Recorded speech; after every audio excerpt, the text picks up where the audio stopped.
Well,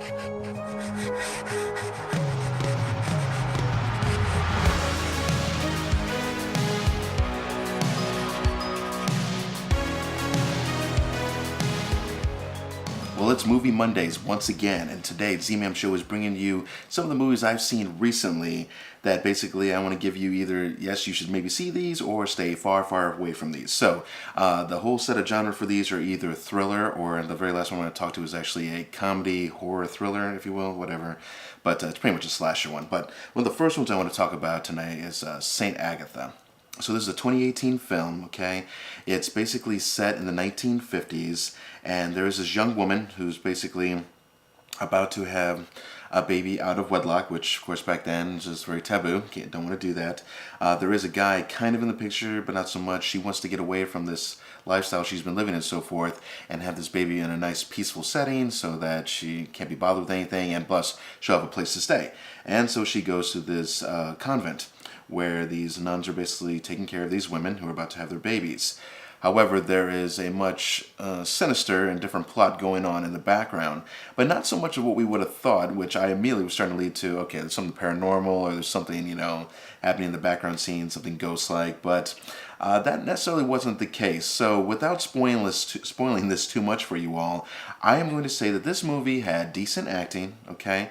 And I guess you would say it does have a twist of what goes down, but you find out kind of quite early on, and you basically kind of see where the movie's unfolding and going to. Now, I will admit, I didn't know exactly where the movie was going to end out, but I can't say that it was the thrill ride I was hoping it would be, but I will say that there were some sinister things that happened kind of throughout, and as you're trying to figure out the story, along with the main actress. So, again, if you get a chance to, and if you like a solid thriller with a small twist, but that's not so much ghostly or paranormal, this movie might be for you. So again, that's Saint Agatha, 2018. I think it currently holds about a 6.2 on IMDb. I'm giving this overall about a 6.5. So it's around about what most others are reviewing this at, because it did have decent acting, and the story was interesting, but probably just for a watch. I wouldn't go too much further than that. So let's get on to the next one. So this next one had a little bit more promise to it. This was called The Golem, 2018, and this is set into, I believe, around the 1700s over in Europe.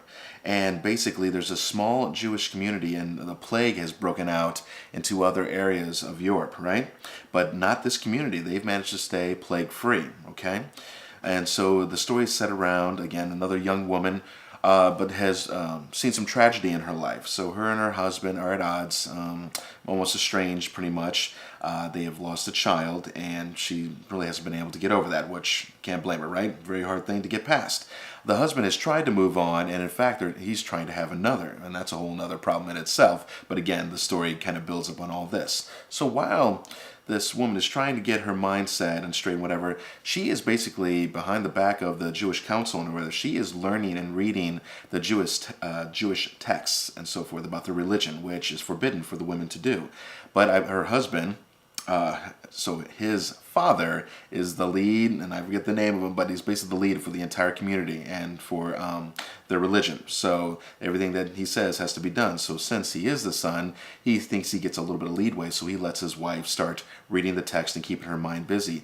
Unfortunately, she's kind of reading into the mysticism and other things of the Jewish text and so forth about, but there's this golem creature that basically was brought forth, I guess, in past times, and it was brought forth to, I guess, save the community from an evil, whatever would have been causing them problems at the time. However, the golem basically became out of control, and they had to put it back to sleep before it killed the rest of the community. It pretty much went apeshit.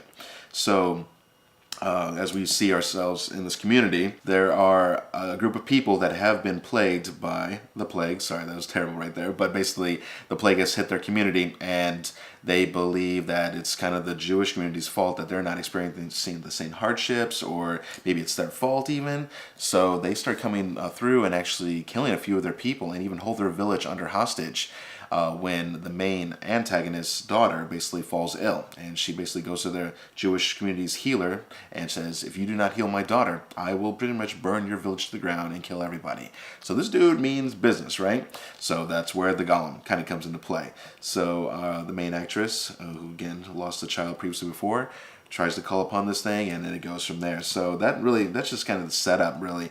There's a lot more that goes on, and some other small twists that kind of pop up, which builds on the drama. There was great acting, I think, on all parts across the board in this movie.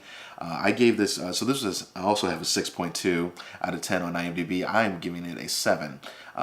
The gore factor, which it does have some, it's not a lot, but when it does happen, when this golem gets into action, it's legit, and this thing tears people apart. And they did it very tastefully, I think, in the way they showed it, although it's still gore in a sense. It wasn't like over the top gore. So again, this is the Golem 2018. I do suggest watching this one. Definitely worth a watch. Again, a decent thriller and kind of mystery as things start unfolding and trying to understand what's going on with this Golem creature and also the people that live within this village. And so, try and check that out. The very last one I want to talk about is actually from 2006. So it's older. So you guys may have seen this one, you may not have. It's called Hatchet. Hatchet, 2006. Now, I know what you're thinking. Well, Mike, that's probably not sounding like too great of a movie already straight out the gate. At first, I thought this was more of like a serious like slasher horror, of the style. But then I read a little bit more in the description that they considered a comedy. And then I had to get a little bit more lighthearted with my review because this movie pretty much was a piece of shit. The acting, it was good enough. I got to be honest. The most highlights, just coming from a guy's perspective, were just some of these topless scenes that were going on. That was really the highlights of the movie, and that's pretty sad. I will say the kill scenes. So Hatchet's based around this deformed dude who lived out in the New Orleans bayou or whatever, and basically something befalls him in a bad way and he gets killed. At least they thought he was killed, but in fact he wasn't killed, and supposedly he still roams out there or whatever. Here we come with our set of a couple of these bachelor guys who are down there, and one guy's getting over his breakup, the other guy just wants to party, but they're little close friends and they want to stick together, so they decide to go on this haunted tour on the bayou. Of course, they're not supposed to be on, and the guy who's leading the tour is a total con artist, and he's just kind of doing the gig on a side thing for money, but he's only done it like a couple times, so he shouldn't even be doing the tour pretty much. And of course, tragedy befalls our group as they get stuck out in the wetlands. It's pretty much a cluster F from there, guys. I really can't say it any other way. At least the death scenes were very, very vivid and gory as hell. So I will say they were pretty creative. So at least they had that going for them. So if you just want to see some awesome kill death scenes, you can probably pretty much fast forward to at least halfway through the movie and just kind of finish it out. But what was the biggest thing on this thing is with the very end of the movie, when it ended out, I'll just say it ends so abruptly, and I do mean it's so abruptly. It was just like, did they run out of money and forget to finish like the last 2 minutes worth of scenes or whatever they were trying to do just to tie the whole thing up?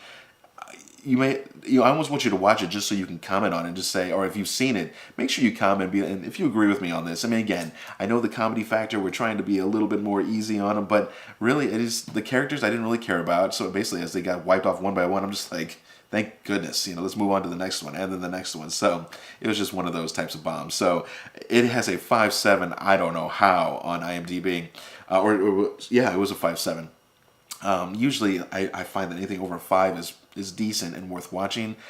Maybe you could call this one decent, but it's a little rough. So I'm giving this one a 5.5. I'm being really lenient with that. So anyways, but if you want one that you can just veg out to, watch, and not pretty much give a shit about any of the characters and just watch them get toasted one by one, that's your movie for you. So again, those are 3 movies I wanted to talk to you about. I tried to hit these a little bit more in multiples so that way we could talk about more on Movie Mondays. So I hope to bring you some more recent ones of 2019. There's a couple different ones that are starting to release out there by Netflix and some other production companies. So I hope to have that to you soon. I'm also going to be dressing up the room a little bit more. If you've been watching Walking Dead, my reviews of Walking Dead, you've probably heard a little bit about that. So there'll be some things being added to the walls behind me, and then we might get some different angles of the room too, and some of the other things we're doing in this little small studio, if you will. It's not a studio, it's just a bedroom. But either way, it's my studio. Sorry, babe, I had to steal your room.